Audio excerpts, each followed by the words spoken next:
Hi, it's Joe Himmelly. Welcome to my first full-length YouTube video. Today I'm in Petworth in Washington, D.C. at a cooperative called Hampshire Gardens, and I wanted to talk about some interesting 20th century history. But before I show you, let me tell you some of the complex's history first. Hampshire Gardens were built in 1929 to provide middle-class housing. Its Tudor Revival style was designed to mimic British architecture. The exteriors were designed by James Cooper. The interiors by George T. Santmeyers, who was one of the most prolific architects in Washington, with over 440 apartment buildings to his name. Made up of 9 two-story buildings, Hampshire Gardens was one of the first garden-style apartments in the District of Columbia, as well as one of its oldest cooperatives. Garden-style apartments are defined as low-rise structures surrounded by greenery, such as trees, lawns, and shrubbery. This complex helped create zoning laws that require open space in DC's residential zones. When this was built, the surrounding area was far more rural than it is today.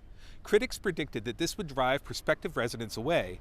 However, the gardens were a huge success and even survived the Great Depression with relative ease. The Depression did halt plans to expand the complex, which was originally designed to have 2,500 units. The Hampshire Gardens were designated as a DC Historic Landmark in 1993 and added to the National Register of Historic Places in 1994. But what I think is most interesting about Hampshire Gardens is not part of the original plan, but what was done to it after the Cold War began. DC was home to over 1,300 licensed fallout shelters by 1963, the most of any municipality in the country. By 1965, there were approximately 200,000 fallout shelters built across the country. Even if you're just passing by, you may notice these signs on the outside of each of the complex's buildings. These are nuclear fallout shelter signs that indicate the existence of a shelter in the building. When you enter the building, you'll notice a second sign and a reminder that solicitors are not allowed in the fallout shelter. The third sign has arrows pointing towards the basement where the shelter is located. And this is the fourth sign that lets you know that you've arrived at the shelter. This is now a storage room, but it was originally the living area for the fallout shelter, and you can see the access to the bathroom here. The bathroom would have been shared by all of the occupants, and the windows would have been bricked over.